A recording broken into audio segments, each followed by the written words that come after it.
Hi നമസ്കാരം. പ്രതീക്ഷകൾ അസ്തമിച്ചു. അർജുനെയും ലോറിയും കണ്ടെത്താനായില്ല. സൈന്യം തിരച്ചിൽ അവസാനിപ്പിച്ചു മടങ്ങി. തിരച്ചിൽ ഇനി ഗംഗാവാലി പുഴയിൽ മുങ്ങൽ വിദഗ്ധനായ DK ഉണ്ണിയുടെ നേതൃത്വത്തിൽ. ദക്ഷിണ കർണാടകയിലെ ഷിരൂരിലുണ്ടായ മണ്ണിടിച്ചിലിൽ കാണാതായ മലയാളി ഡ്രൈവർ അർജുനെ കണ്ടെത്താനായില്ല.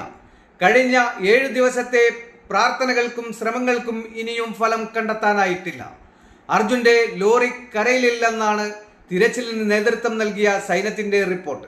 ഇതോടെ ദൗത്യത്തിനെത്തിയ കരസേനാ സംഘം തിരച്ചിൽ പൂർത്തിയാക്കി തിരിച്ചു പോകുന്നു എന്ന റിപ്പോർട്ടുകളും വരുന്നുണ്ട്. അതേസമയം ലോറിക്കായുള്ള തിരച്ചിൽ ഗംഗാവാലി പുഴ കേന്ദ്രീകരിച്ച് പുരോഗമിക്കും.